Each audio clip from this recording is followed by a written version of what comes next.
Coming up next on the Breadwinning Mums. One of my things that I do whenever I feel a bit stressed or anxious is I'm a big fan of lists. So when I write it down and I literally look at it and I see that it's not that big, I feel like I can make it happen. But then I also recognize that if I can't make it happen, I can delegate, I can ask for help, or I can just decide that I don't need to do that. Not to do it. Yeah. And so that, I think, is how I deal with my, oh my gosh, there's so much to get done. How am I going to get it done? And then actually just be okay and continue smiling. Because if you keep smiling and you realize that it's under control, then you're okay.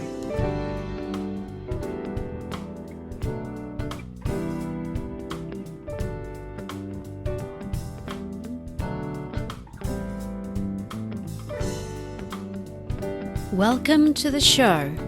I'm Jane Lim. On the Breadwinning Mums podcast, we debunk the myths of working mums, cheer each other on, and show the world that it's okay to be a mum and still pursue excellence in your chosen area of expertise. Today we're chatting with Ursula Dyer Lepporoli, a fellow married breadwinning mum with a 7-year-old son, Markus. Ursula is a partner at KPMG in Global Mobility Tax Leader of Victoria.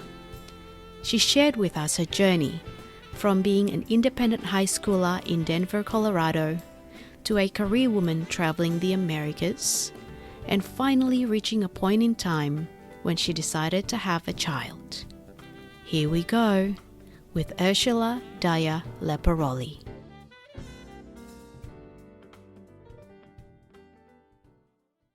Hi, Ursula. How are you? I'm great. How are you today, Jane? Really good, thank you. I just got over a cold last week, but back onto it. COVID? No, thankfully. So far, we've been managed to dodge it. Oh my gosh, you're so lucky. Yeah. What about you? We got it in January. So January this year? Yeah. But I think that these new strains don't care. And they're like, come get it again. Yeah, that's right. I'm going to get my 4th jab next week. So hopefully we'll be okay. Yeah. You remain unscathed. Yeah, I know so far that we know of.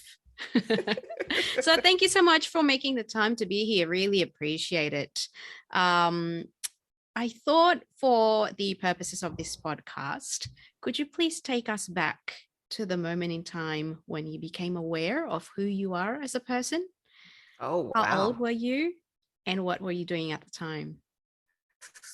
Ooh, I think probably in high school, I stepped out of that, the weird, nerdy, geeky, unsure of yourself phase, and I stopped caring so much. Yeah. And that's probably when I really just started doing me.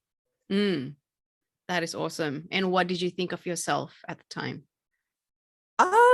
I don't know. I think most women in all their lives probably think that they're probably bigger than they should have been.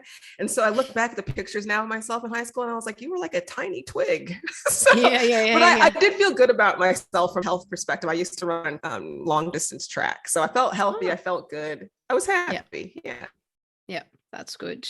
Did you always know that you were going to be a mom? Oh, absolutely not. If I look back at my younger self, I was really busy. In high school, I was living independently when I was, by the time I was in my senior year, and so the year 12. And I was balancing, having a good time with working full time and going to school. And I finished a semester early. So kids were definitely not on the plan in high school. Wow. Then I met my husband in high school, actually, my last semester. Wow. Okay. So I picked my partner, but I was like, no, I don't need kids. I just want to have a good time. That continued through uni, where I was really passionate about what I was spending my time doing. So I was in a sorority, I just had a really good time, but I was just I was enjoying life, and that didn't include a kid. And then I think when I was 30 and I went on a career break and traveled the Americas, still having a really good time. And then I went on a short-term assignment to India. And that was when my husband and I decided that we would stop trying to not have a baby. Oh, okay. I remember when I had an announcement kind of dinner for the pregnancy, and I had some friends there, and one of my girlfriends who knew me since uni, she was like, "Was that a mistake? Is this a lie?" Because I'd always been just fiercely independent, and so like having a child in her mind was like, "Are you sure this is Ursula?" Yeah. A flip in your identity, I guess, that she know of. Yeah. You're right. It was like something clicked, and it just seemed like the logical time for us to do it if we were going to do it at all. Yeah, fair enough. Take us back to that moment in time when you were still in high school. What made you, if you wouldn't mind sharing, and if you prefer not to, that's fine as well, but what made you or what forced you to be that independent person, both working and studying at the same time? Oh, I probably was I don't know, very determined, and probably much to my mother's heartache, had my mind set on what I wanted. And oftentimes that wasn't what she wanted. So we had to figure out how we could make that work. Surprise. Luckily, I have a son, so I'm not going to have that problem. You don't know yet. Okay, so you just moved out of your own free will and independence. You just decided, I'm good now, Mom. To be the best position, and I had a studio apartment with one of those beds that folded out of the wall. It was really cool. And I went to school and went to work and had a good time. Wow, that's so awesome. Where were you at the time? Where did you grow up? Yeah, I grew up in the States, in Colorado. So Nice. I went to Denver Public Schools, happy graduate from there. I enjoyed Denver. And then I went to university in Michigan. So a small school that's called Kettering University. Yep. Okay, great. So you were with your husband for 12 years before you decided probably time to grow the tribe. Yeah. What happened in India? I don't think it was India per se. It was probably during the career break. My sister, who's younger, got pregnant. And it kind of, when something like that happens to you really close, you start thinking. And then my husband was kind of like, yeah, I'd like to do that. And I was like, oh, okay, let me think about that. So, were you married then? I think it was probably my sister getting pregnant that brought on more serious thinking about it. Yeah. Were you married with your husband then? Yeah, we got married when I was 22. So oh wow, okay. I won't give away my age now, but we've been married for a long time. And together for much longer as well. Yeah, we were together for 4 years before we got married. Wow. Okay. And so you've probably always known that you were going to be a working career woman then? Before you find out that love working. I chose my university because it was a university where you could work for 11 weeks. And then you went to study for 11 weeks. So I actually had, experience right from, the beginning of university. Yep. Okay. And how has your relationship and marriage changed throughout that time during, the first 4 years of your relationship, when you first got married, when you had the career break, until now, when you are now living in a new country, well, not so new anymore, but in a different country with your son? Yeah, look, so when we first got together, like I said, I was in high school. My husband's 11 years older than I am. Oh, wow. We probably never would have thought that we'd be here now, 22 years later. So someone out there doing the math's going to figure out how old I am. But we probably, never knew what we were getting into. And then when I went to uni, I remember they did a tour of the dorms. And the guy or whoever did it was like, you might have a boyfriend or a girlfriend now, but that's not going to last. Like, you'll meet new people here. And again, I was very determined. I was like, what are you on about? Like, I really like my man. I'm not going to let this situation, this dorms change that. So we ended up having like time apart from each other during that, because I would be on campus and he would be in Denver where we lived. So there was some time apart, but we always stayed together, and we got married right before we moved to Australia. So I had a student visa, and in order for him to come with me, he would have to get married. Oh, wow. Okay. That makes it easy. Yeah. Or possible at all. And how has it changed? How has the dynamic changed throughout those time? Oh gosh. I think us being expats at first and now dual citizens adds a whole new layer of kind of, and I talk about this often with people, what is home? So he's very connected to his home back in the US. Me probably less so. So we've kind of got this dual home situation going on. And then that kind of, advancing forward, looking ahead, like where are we going to retire?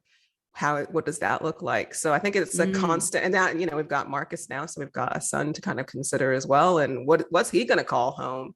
And do we just follow him and any grandkids that we might have in the future? I don't know. It's a lot to think about.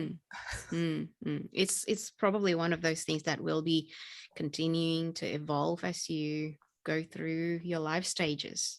Oh, of course. I think definitely. Who knows what's going to happen? Yeah.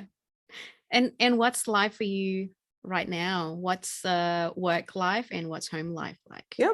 So I am a recently promoted partner at KPMG. So in January I was promoted, and thank you. And we relocated the family to Melbourne. So we'd been previously living in Sydney and loved Sydney, but then the opportunity was down here to lead our practice for global mobility tax in Victoria.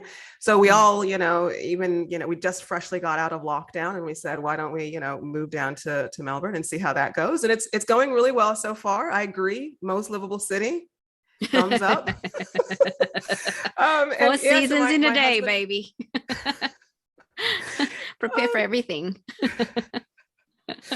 And my husband is actually the primary caregiver. So I had a year off with my son, and then my husband had a couple of years with him. And then he kind of worked part-time. And then when we moved down here, he stopped working for a while. So right now his main role is primary caregiver. And I don't know what I would do without him. Actually, yes, I do. So he had to go back to the States to handle some family business for a month. And I had my mom come visit and help me take care of my son, which was really helpful, but definitely not a long-term solution. So much rather have my husband here. You can boss him around more, right? Mom, not so much. No, I don't think my mom was into that. Okay. She was more bossing me around. I was like, what has this turned into? How old is Markus? Oh, he's 7. He's in year 2. Oh, beautiful. Yeah. I have a 6 and a 4-year-old as well. So it's a good age. I think right now they're old enough to be able to be sort of self-sufficient. So he can get up in the morning, make his cereal, turn on the TV or play or whatever without needing that constant watching, which is a world away from where we were, 3 years ago? Yeah. But you do still need to, drop him off, picking up, and making sure that you're parenting. Yes. Yeah. Well, it's different now. It's homework, it's reading, it's teaching, those skills, instead of please don't, eat that. Why are you putting that in your mouth? Yeah. Cut that out. Actually, there's still a bit of that. Yeah. I find the conversation is a lot more random now at this stage. It's like, one day is about SpongeBob, and then the next minute is about what's God, and, all about the life and death and moral. And it's they're learning everything. They're being exposed to everything. So one time he asked some question and my mom was like, oh my gosh, why is he asking that? I was like, because he's curious. Yeah. Okay. And what's work life for you right now? Oh, like the juggle between work life and home life. It's, if I'm honest, it's made a lot easier because I have my husband not working, and I have a lot of respect for dual working households, because that's crazy. We did that for a while when Markus was in preschool, and it was like, it was pre-COVID. So it was when we were all working 5 days in the office, and I was just running around, like catching a bus, trying to make sure that I got to pick up in time. Like that was super, super hectic. So I'm really grateful for the situation we're in right now, where I'm not, sitting in a meeting wondering if I need to jump out immediately so that I can go pick up Markus from school. Yeah. Okay. And what was your husband doing before the transition? He's a teacher and a carpenter. Oh, perfect combination. He's useful. Yeah. Okay. Do you think that you will continue on this arrangement for another few years until maybe I don't know. It's hard to say. I think it's been kind of Mark to allow me to work and focus on my job, but I think he also needs to work too. So eventually I'm going to be that person running to make sure that I collect my son on time. Yeah. And just make it work between the two of you. Yeah. My husband's been the stay-at-home dad as well for the past 2 years. And only recently that we've slowly transitioned, you know, that dual income household. How's it going? We'll see. Okay. It's been made a lot crazier since I'm doing the MBA program, because not only am I juggling work and family and full-time study on top of everything else. So yeah, it's crazy. I feel like I'm just taking it one day at a time now. I'm not really scheduling too much in advance, just one day at a time. Yeah, especially with two. Yeah, that's hard. Yeah. Great. Any special tips or routine that works for you in your juggling everything in your world at the moment? Yeah. Look, so what I try to do is avoid feeling guilty or stressing myself out too much. Yeah, that's the big part, right? The guilt, the money. Oh, there's so much guilt all the time. You could always be doing more. And so I try to just be more realistic about how I'm approaching it. If I'm honest, I probably don't succeed at that all the time, or even 50% of the time. And there's probably a base level of guilt just kind of hanging out all the time. Always constant. Just resting on my shoulders. That's right. Yeah. When you say goodbye in the morning, you're like, see you, mommy. Like, yeah. But I'm a huge fan of routine. So I like to find a process that works and then make it a habit. And then it becomes like second nature. And then I don't have to think about it anymore. And then it's like life is easier, or, you know, sort of easier. So for example, I like to go to bed early, and then I wake up before the sun. Nice. And so this gives me what I call the mama me time hour. And I use it to work out and meditate and just not worry about anything else. Nice. That sometimes doesn't go to plan. My son wakes up, but he understands that during this time I'm exercising. It's your time. And so he can go get the light weights and he'll come like do some stuff with me, or he'll just keep himself amused otherwise. Yeah. What time do you go to bed? Sometimes I fall asleep when I'm putting him to bed, and that can be 8. So it's nice. My exciting, you know, freedom times of younger years are gone now. And I wake up around in bed 5 before anything starts. Can totally relate. Yeah, that's the party time. 5 a.m. Go hang out. Nice. Okay. So when I do that in the morning and I get my time in, I'm a better person during the day. And when I don't, then I'm a mess. So I really try to get up and do that every day, even on the weekend. I do that, and I don't work on the weekends. So I really try to save that time for family, unless it's like absolutely necessary. Like someone's going to review what I'm doing on the weekend as well. Like we're all in it together, doing it on the weekend. Yeah. And that's, and I work in tax, so that's really required. Yeah, just gotta get it done when it needs to be done. I mean, just sort out your day so that you've decided what needs to get done and what doesn't need to get done, and then focus on that, prioritize. So you wake up at 5 o'clock in the morning, you work out, get ready for work. When is the family time during the weekday? Probably a little in the morning. So when I'm done with my routine and Marcus is getting ready for school, we're all together. And then when I get home from work, or when I finish work from working from home, and then we're all together again, eating dinner or doing homework, and on the weekend. So that transition after work, dinner, bedtime. I had this. I think people always ask, like, what would you tell your younger self? I remember when we transitioned and Marcus stopped breastfeeding, and I was coming home every night and I was breastfeeding him after work and then putting him down to bed.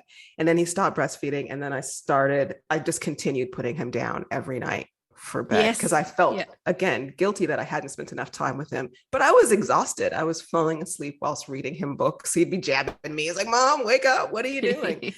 So during the pandemic, we actually switched to an alternating method between me and my husband, which was probably what I should have been doing from the beginning. But I just felt like I had to carry that whole burden. And now it's much better that I'm just kind of like, we're sharing this. I don't have to do it every night.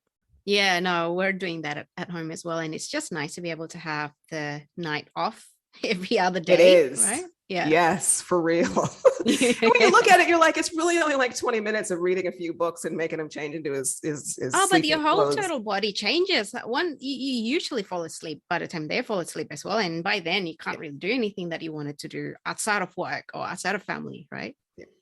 Yeah. Yeah. No, I don't do much in the evening. It's all reserved for that morning.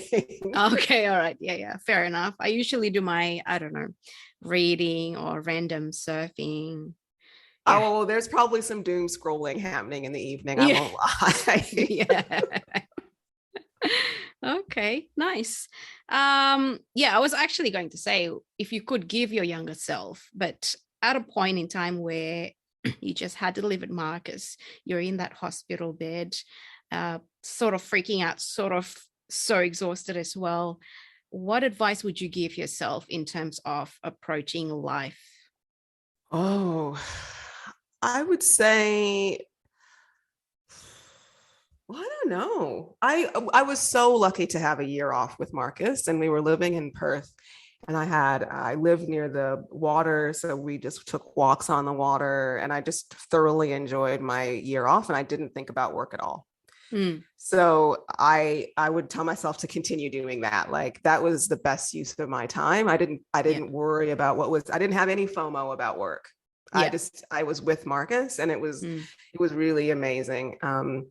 And gosh, I think my advice maybe for myself or other women is, don't worry about coming back to what you've missed or what's gone on, but really look forward to the next challenge. So for me, we moved after I came back from work. So we were living in Perth, and then we relocated back to Sydney for an opportunity there. So I think it's not trying to go back to what was, because it's different now. It's never going to be the same. And so trying to then figure out what that means from a work perspective, and making your new role and whatever you're doing fit into your new life is really important. And then again, don't feel guilty. Yeah, I know. Again, highlight. How has being a mom changed the way you become as a professional? I was just telling someone about this morning. Markus forces me to be fun. So if you try to do something with Markus and have him do something, and it's not got some element of a good time, he's really not interested. Whether it's reading or cleaning or whatever, or eating, anything, it's got to be fun. So I think he makes me realize that life doesn't have to be so serious. I can get really focused and determined and forget about all the fun, because I'm just steadfast on what we need to achieve. And that's not always the way to go. So I really incorporated more fun into what I'm doing since being a mom. And then people have a good time. Yeah, that's totally true. And also they take their time, not just fun, but it just drags on and on. But it's okay. Sometimes you just got to live a little slower and appreciate the little things, right? Yeah. It makes you appreciate that you can't control everything. So I remember Markus is not a great eater, and you can't make someone eat. You can't control that. You can give them options, but you definitely cannot make someone eat. Yeah, definitely. Can totally relate. My daughter is such a slow eater. It takes an hour to finish, if at all. She usually doesn't finish. But it's just like, okay, it's okay. She'll live. Just breathe through it. She'll be okay. So any plan for a second one, or any? No, more? I think we're one and done.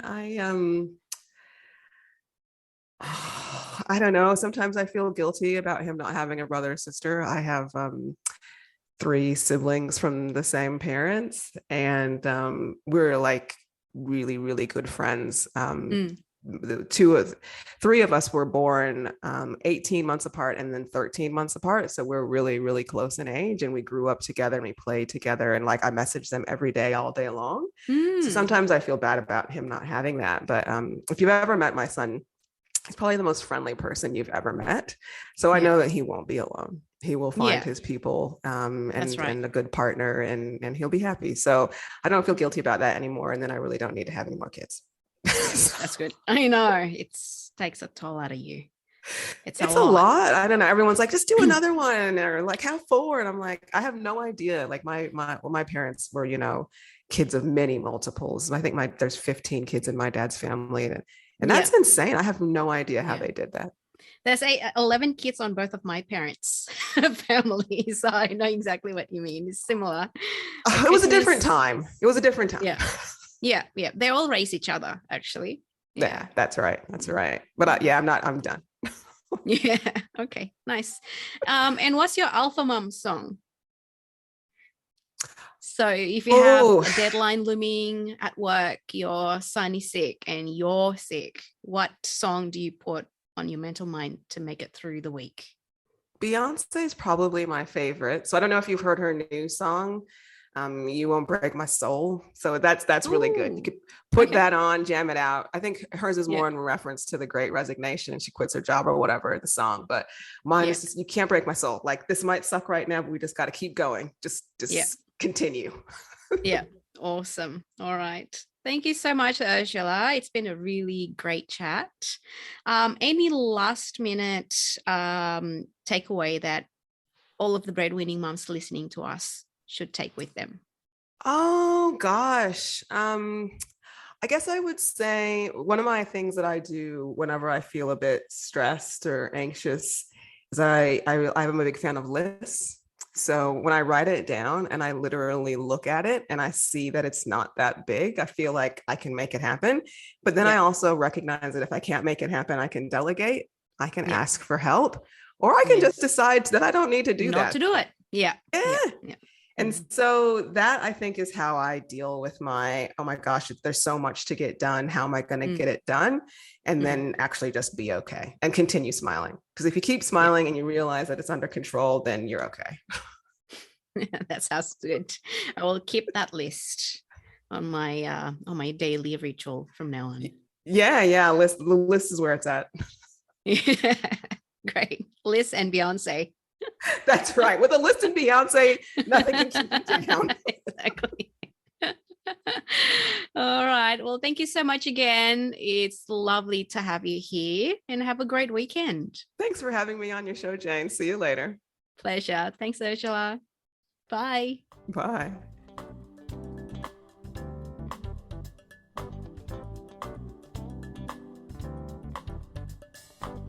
Thank you so much for listening to Breadwinning Mums. Please subscribe and leave us some feedback so we can continue to make the show better for you. If you know a fellow breadwinning mum, please share the show so we can cheer each other on. Until next time.